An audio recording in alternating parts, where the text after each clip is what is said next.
श्रीराम।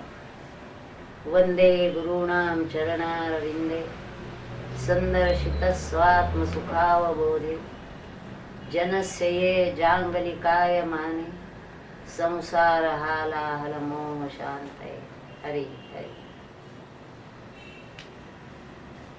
भगवद्गीतेचा 13वा अध्याय क्षेत्र क्षेत्रज्ञ विभाग योग, त्यातला 5वा आणि 6वा श्लोक जे क्षेत्राचं वर्णन आहे ते आपण पाहणार आहोत। महाभूतान्यहंकारो बुद्धिर अव्यक्तमेव च इंद्रियाणि दशैकंच पंचचेंद्रिय गोचराः इच्छा द्वेषः सुखम दुःखम संघातश्चेतना धृतिः एतत् क्षेत्रम समासेन सविकारम उदाहृतम्। या 2 श्लोकात भगवंतांनी 36 तत्व जी आहेत त्याचा नुसता उल्लेख केला। त्या 36 तत्वांचं क्षेत्र बनतं त्याचा उल्लेख केला, पण ज्ञानेश्वर महाराजांनी त्याच्यावरती प्रत्येक पदावर त्याचं विवरण केलेलं आहे। आपण थोडक्यात समजून घेऊया। ही 36 तत्व काय आहेत तर पंचमहाभूत, अहंकार, बुद्धी, अव्यक्त, 10 इंद्रिय, पंच इंद्रिय गोचरा, त्याबरोबर मन, बुद्धी, अव्यक्त आणि विषयांचा दशक, इच्छा, द्वेष, सुख, दुःख, चेतना, संघात आणि धृती, अशी 36 तत्व सांगितली। आता ही महाभूत जी सांगितली, इंद्रिय, विषय, सगळ्या ज्या गोष्टी सांगितल्या त्या काय आहेत, कशा आहेत हे आपण आता समजून घेतो। वेगळं आलंय पण सगळे वेगळं आले काय काय आहे ते समजून घेऊ। आता पंचमहाभूत म्हणजे पृथ्वी, आप, तेज, वायू, आकाश हे पंचमहाभूत आहे। त्याचा देह बनला म्हणतो आपण। त्याच्यानंतर काय आहे, अहंकार आहे। तर त्या ठिकाणी ज्ञानेश्वर महाराजांनी म्हटलेलं आहे की 5ची गाठी पडे। हे 5 महाभूत एका ठिकाणी आली की त्या ठिकाणी अहंकार आपोआप प्रगट झाला आणि तो सगळ्या देहाला चौफेर नाचवायला लागतो। अहंकाराचं वैशिष्ट्य असं आहे, नवल अहंकाराची गोठी विशेष लगे न लगे अज्ञाना पाठी सज्ञानाच्या झोंबीत कंठी नाचवे। अज्ञानी माणसाला अहंकार फारसा नसतो, पण सज्ञानी असेल जेवढे जेवढे गुण असतील तेवढा तेवढा अहंकार विशेष। आणि अहंकार हा सर्वात मोठा शत्रू मानला गेला परमार्थामध्ये, कारण अहंकार सर्वांना नाचवत असतो। आता दुसरं जे आहे ते बुद्धी, ते बुद्धीचे लक्षण काय सांगताना त्यांनी म्हटलंय, कामाच्या बळाने इंद्रियांच्या वृत्ती विषयाला भिडतात।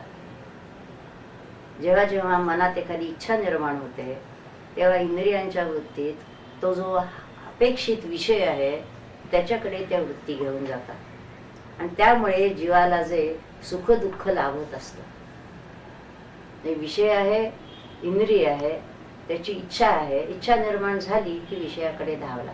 आता अशा वेळेला त्याच्यापासून विषय कोणता घ्यावा घेऊ नये, त्याच्या विषयापासून जीवाला सुख लागतं किंवा दुःख लागतं, पण अशा वेळेला काय घ्यायचं काय घ्यायचं नाही याचा विवेक जे करते ती बुद्धी आहे। म्हणजे बुद्धीचं मुख्य लक्षण आहे की निवड करणं, विवेक करणं, काय घ्यावं काय टाकावं। सात्विक बुद्धीला तर पुढे वर्णन केलेलंच आहे की कशात प्रवृत्ती कशात निवृत्ती, म्हणून बुद्धीला अतिशय महत्व आहे। पुण्य आणि पाप, सुख आणि दुःख, शुद्ध काय अशुद्ध काय याची निवड करण्याचं काम बुद्धी करते। अधम काय आहे, उत्तम काय आहे, लहान थोर काय आहे हे जिच्यामुळं कळतं ती बुद्धी। आणखीन एक गोष्ट त्यांनी सांगितले की ज्यामुळे जीवाला विषयांची पारख होते, बुद्धीच्यामुळे पारख होते। मन थोडं आंधळ्यासारखंच असतं, चांगलं वाईटाचा विचार मन करत नाही, त्याच्या मनात आलं की करायला लागतं, पण बुद्धी त्या ठिकाणी जागृत राहून विषयांची पारख करते।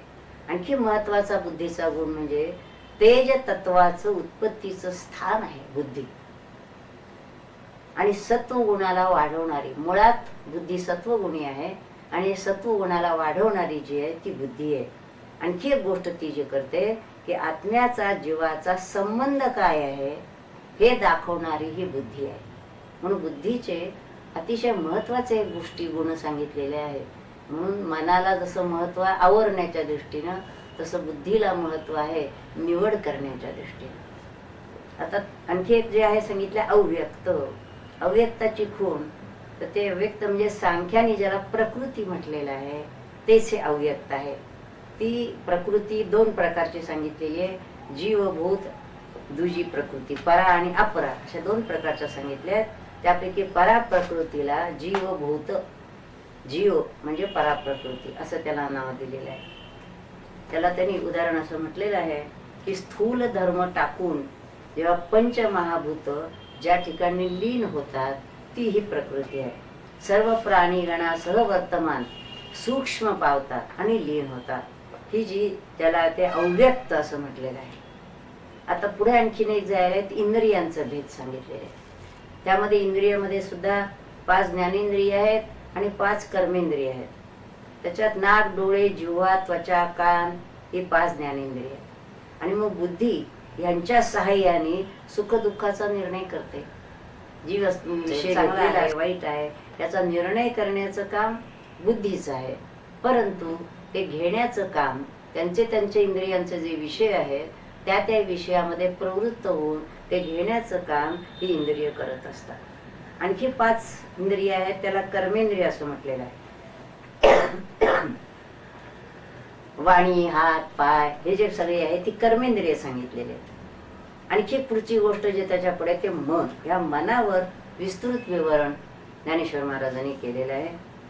आणि हे मन आपल्याला नीट समजून घेतलं पाहिजे. मन म्हणजे काय आहे? ही इंद्रिय जी आहेत ते मनालाही इंद्रियातच धरलेलं आहे. म्हणजे ही 10 इंद्रिय त्याच्यावर 11वं इंद्रियच असं मन म्हटलेलं आहे. हे कसं असतं तर इंद्रिय आणि बुद्धीच्या संधीमध्ये फिरत असतं. एका बाजूला इंद्रिय, एका बाजूला बुद्धी आणि मध्ये हे मन असतं. आणि त्याचं लक्षण म्हणजे जशी बुद्धी सत्वगुणी असते तसं मन हे अत्यंत चंचल असतं आणि रजोगुणी असतं. त्यामुळे मन सारखं धावत असतं. त्याच्या चंचल स्वभावामुळे ते कधी एका ठिकाणी स्थिर राहत नाही. मनावर ताबा मिळवायचा म्हणजे मन स्थिर करायचं, पण ते अतिशय अवघड आहे. आणि त्याला त्यांनी म्हटलं आहे, मृगजळावर जशा लहरी दिसतात ना तसं देहावरती ज्याचा आभास सारखा भासत असतो, वस्तुतः मन या नावाचा पदार्थ नाही असं स्पष्टपणे म्हटलेलं आहे.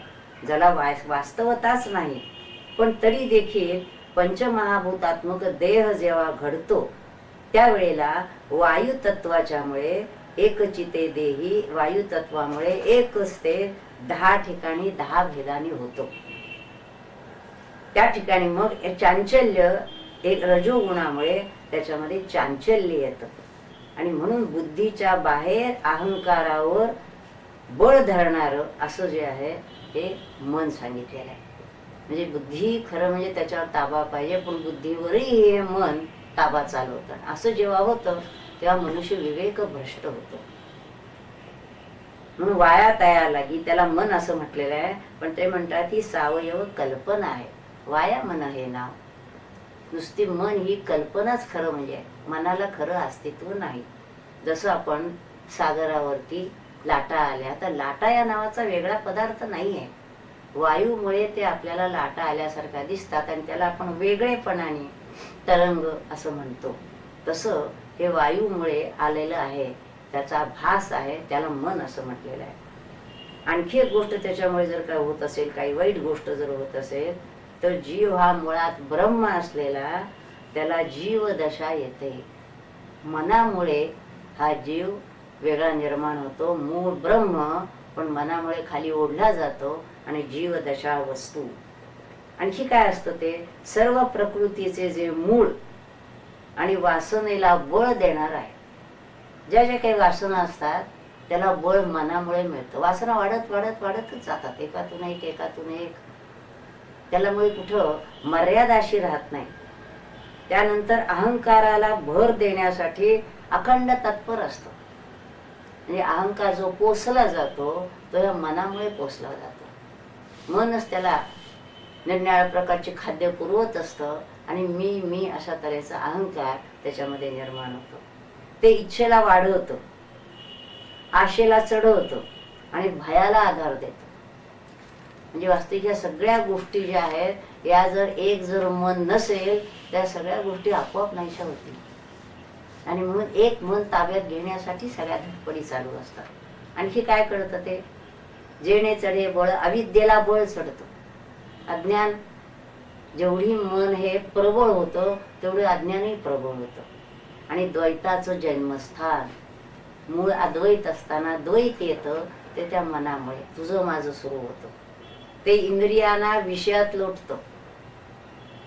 इंद्रिय शांत बसलेले आहे, काही करायचं नाही, पण मनात येतं एखादी गोष्ट की करायची आहे, अमुक एक गोष्ट हवी आहे, पाहायची आहे, ऐकायची आहे, खायची आहे, की चाललं मन त्याच्या पाठीमागं. म्हणून इंद्रियांना विषयात लोटायला मनच कारणीभूत आहे. त्याचबरोबर नाना प्रकारचे मनोरथ रचणं आणि मोडणं हे काम मनच करतं. मरकटासारखं म्हटलेलं आहे मन हे आहे ते. मनात एखादं असं असं करायचं असं आपण ठरवतो, पुन्हा मनच म्हणतं कशाला करायचं आहे, झालं मोडलं. म्हणून नाना प्रकारचे मनोरथ रचणं आणि मोडणं, संकल्प विकल्प अखंड सुरू असतात. करण्याचं ठरवणं, संकल्प करणं आणि तो लगेच मोडणं. करी घडामोड सृष्टीची जे, आणि सगळं सृष्टीची घडामोड जी उलथापालथ सगळी हे मनाने होत असते. बसल्या ठिकाणी तो सगळ्या मनाने सगळ्या दृष्टीची घडामोड करत असतो. त्यामुळे काय करतं, आणखी ते बुद्धीचं द्वार बंद करतं. बुद्धीला विचार करायला वावच देत नाही, विवेकाला वावच देत नाही त्या ठिकाणी. आणि भ्रांतीचे कोठार, जेवढ्या भ्रामक कल्पना तेवढ्या त्या मनात भरलेल्या असतात. मन जितकं चंचल तितकं ते लोकांच्या विषयी समज, गैरसमज, संशय हे सगळ्या मनामुळे निर्माण होत असतात. आणि म्हणून वायू तत्वाच्या आतील जे सार ते मन आहे. म्हणून मन आणि वायू या दोन्हीचा वायू या दोन्हीचा संबंध अतिशय निकटचा आहे. ध्यानामध्ये सुद्धा या मनाला आवरायचं असेल तर पहिल्यांदा वायूला आवरायला सांगितलेलं आहे, श्वास आवरायला सांगितलेला आहे. हा श्वास आवरला की मन ताब्यात येतं, कारण त्याचंच ते सार आहे ना. म्हणून मनाला महत्व आहे. आता विषयांच्या बद्दल आता आपल्याला इंद्रिय 5 सांगितली, ज्ञानेंद्रिय. आता त्यांचे विषय शब्द स्पर्श रूप रस गंध हे पंचविध विषय झाले. आता हे पंचविध विषय आणि पंचज्ञानेंद्रिय, तर त्याला त्याने असं म्हटलंय, जसं हिरवळ पाहिली की गुरंढोरं मस्त होऊन त्याच्यामध्ये जातात, त्याच्या पाठीमागं हिरवेगार रान दिसल्यानंतर. तसे ह्या 5 द्वारांनी इंद्रियांनी 5 विषयांकडे ज्ञान सारखं बाहेर जात असतं. म्हणजे जे ज्ञान आत साठून राहील ते इंद्रिय जे आहेत हे बहिर्मुख आहेत, त्याच्यामुळे आतलं सगळं ज्ञान बाहेर जात असतं. कर्मेंद्रियांचे 5 विषय आहेत. त्यांनी चालणं आहे, पायाने चालणं आहे, मलमूत्र त्याग आहे, हाताचे व्यापार आहे. हे कर्मेंद्रियाचे 5 विषय नाना प्रकारच्या क्रिया करत राहतात. जे ज्ञानेंद्रिय ज्ञान त्या अंगाने बाहेर जात असतं आणि कर्मेंद्रियांचे हे नाना व्यापार सुरू असतात. असे हे 10 विषय सांगितले. आता इच्छा आहे. आता इच्छा ही कशाची असते, तर जे जे भोग आपण आतापर्यंत भोगलेले असतात त्याची आठवण असते. म्हणजे आत्ता समोर काहीही नाहीये, परंतु पूर्वी केव्हा काय काय भोगलेलं होतं त्याची आठवण आता होते. किंवा कानावर काही पडलं, पाहिलेलं नाही आपण, भोगलेलेही नाही आहे, पण कुणी कुणी अनेक गोष्टी सांगत असतं, त्या ऐकून देखील वृत्ती जागृत होते आणि आपल्यालाही तसं असावं असं वाटायला लागतं. आणि ह्याचाच हा जो माणसाची वृत्ती आहे याचाच उपयोग ह्या जाहिराती करण्यासाठी होत असतो. समोर तुमच्या आणून ठेवली एखादी वस्तू पाहायला ऐकायला, ते वाटेल लगेच आपल्याला ते असावं, पाहिलं की आपल्याला असावं असं जे वाटतं ते इच्छा आहे. आणखी काय काय करते, इंद्रियांच्या विषयांशी योग घडला त्या ठिकाणी की मग इच्छा मनात होती की असं असं आहे. मग इच्छा आली की त्याच्या पाठीमागे मन धावायला लागतं ती वस्तू हातात येईपर्यंत. म्हणजे मनात इच्छा होणं, इच्छा झाल्यावर त्याच्या पाठीमागं सगळे मन इंद्रिय सगळी मागं लावून त्याच्या मागं जाणं. ज्या ठिकाणी जाऊ नये तिथं इंद्रिय प्रवेश करतात. कारण विचारच नसतो ना त्यावेळेला. इच्छा मनात झाली, अमुक एक खावं अशी इच्छा झाली, इच्छा झाल्याबरोबर ती वस्तू समोर पाहिजे. मग इथं नसेल तर जिथं कुठं ती मिळत असेल ती जाऊन घ्यायची, एवढंच एक डोक्यामध्ये असतं. आणि अशा वेळेला मग कोणत्याही बुद्धीचा परिणाम नाही, विचारांचा परिणाम नाही. अशी ज्या वृत्तीत असते विषयांची गोडी, आणि त्याच्यामुळे बुद्धी देखील वेडी होते. इतकं त्या बुद्धीला ती इच्छा ग्रासून टाकते आणि म्हणून त्या वृत्तीला इच्छा असं नाव दिलेलं आहे. आणि इच्छेला समजा आता ह्याच्या पुढे इच्छिली विषय, एखादा विषय असावा असं वाटलं आणि तो विषय जर इंद्रियांना लाभला नाही तर मग द्वेष निर्माण झाला की मला हवं होतं आणि मिळालं नाही. म्हणजे वृत्ती खरं म्हणजे आता काही गरज नाही शांत राहायची, ती पहिल्यांदा इच्छा निर्माण करते आणि त्याच्या पाठीमागं धावते. इच्छा पूर्ण होत नाही असं वाटलं की द्वेष निर्माण झाला. आता सुख, आता सुखाचं लक्षण फार सुंदर केलेलं आहे ज्ञानेश्वर महाराजांनी. सुख याचा अर्थ बाहेर ज्याला आपण सुख समजतो असं हे सुख नाही आहे. तर या सुखाची व्याख्या जी केलेली आहे ती जे सुख लाभले असता, जे सुख लाभलं असता जीव सर्व काही गोष्टी विसरून जातो. ही सुखाची व्याख्या केली आहे ही आत्मसुखाची व्याख्या आहे. बाहेरचं सुख दुःख क्षणिक असतं, येतं जातं, त्याला फारसं महत्व नाही. पण इथं जे सुख म्हटलेलं आहे ते सुख जे लाभलं असताना जीव सर्व काही गोष्टी विसरून जातो. काया वाचा मन सगळं निष्क्रिय होऊन जातं.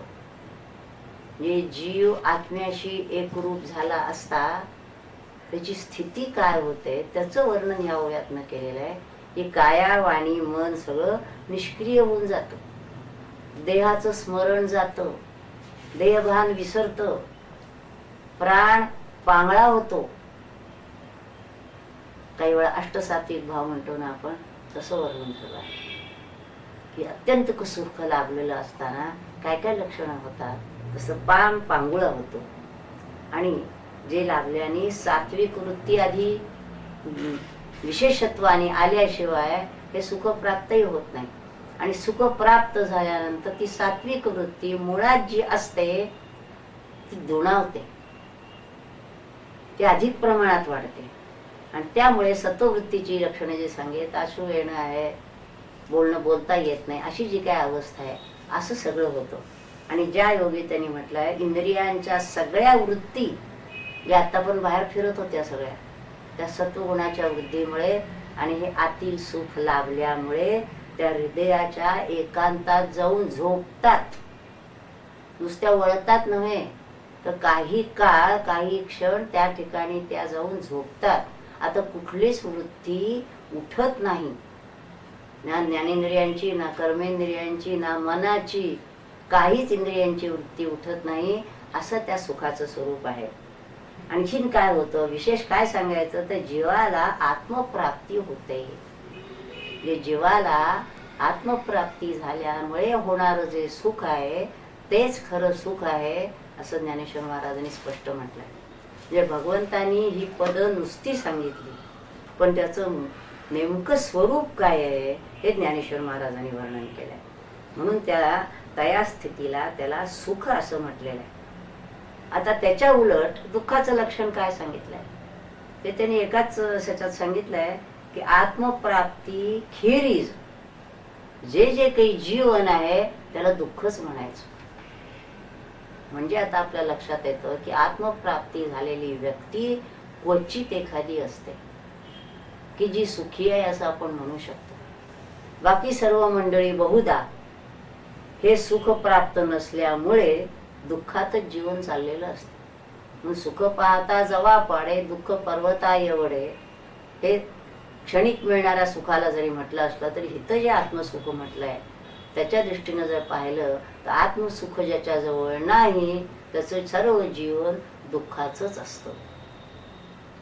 कल्पनेच्या संगे नवे प्राप्त सुख, कल्पनेनं प्राप्त. आता हे जे सुख म्हटलेलं आहे हे कल्पनेनं प्राप्त होणारं नव्हे किंवा काही एखादी गोष्ट मिळाली म्हणून प्राप्त होणारं सुख नाहीये, तर हे सुख स्वयंसिद्ध आहे. आणि हे स्वयंसिद्ध सुख आत्म्याच्या जवळच असतं. आणि म्हणून जेव्हा जीव आत्म्याशी एकरूप होतो तेव्हा हे स्वयंसिद्ध असलेलं आत्मसुख त्या जीवाला प्राप्त होतं. त्या क्षणापुरता का विना त्याचा जीवभाव संपतो, आत्मभाव येतो आणि तो त्या क्षणात त्या आत्मसुखामध्ये रंगून जातो. मनाचं सुस्थैर्य आणि चंचलता या सुखदुःखाच्या वाटा आहेत. म्हणजे मन जर स्थिर असेल सुख आहे. मन स्थिर असणं ह्याचाच अर्थ मनाचा जो स्वाभाविक चांचल्य आहे ते टाकून देऊन मन जर खऱ्या अर्थाने स्थिर झालं तर ते आत्मरूपच होतं. आणि म्हणून त्या स्थितीमध्ये सुख असतं. आणि चंचलता हा मनाचा स्वाभाविक गुण. स्थिर राहणं हा मनाचा स्वाभाविक गुण नाही. चांचल्य हा मनाचा स्वाभाविक गुण. त्या आपल्या चांचल्याच्या गुणावर आलं की दुःख सुरू झालं आणि स्थैर्याच्या गुणावर आलं की सुख प्राप्त झालं. त्यामुळे हे त्यांनी वर्णन सांगितलंय सुखाचं. आता चैतन्याचं वर्णन करतायत. चेतना धृती. आता ही चेतना त्याचं वर्णन काय? चैतन्य हे अलिप्त आहे, शरीरात आहे, अलिप्त आहे, पण साक्षीभूत आहे.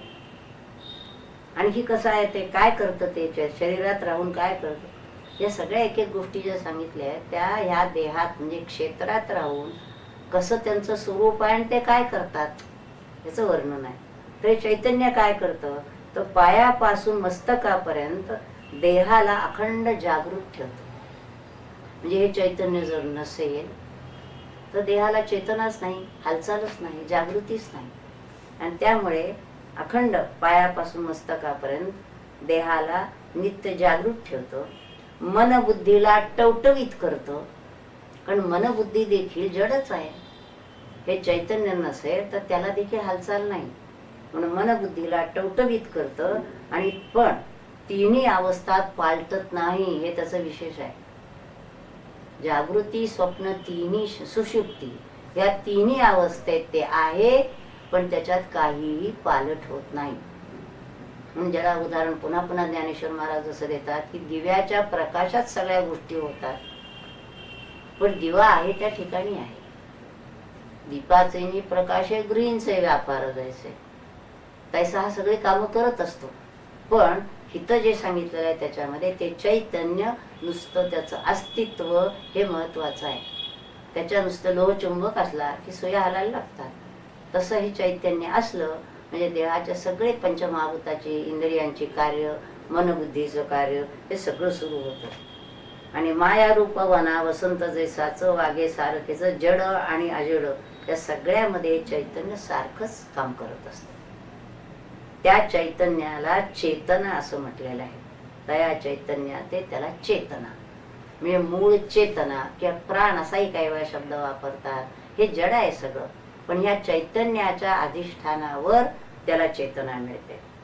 त्याला ते उदाहरण म्हणतात, हे राजाला निज दळभार, राजा आहे त्याला आपलं सैन्य किती आहे काही एवढं फारसं माहिती असेल असं नाही, पण त्याची आज्ञा झाली की ते सैन्य परचक्राचं निवारण करून येते. प्रत्यक्ष राजा गेला का लढायला असं विचारलं तर नाही गेला, पण त्याच्या असण्यावर ही सगळी कामं चाललेली असतात.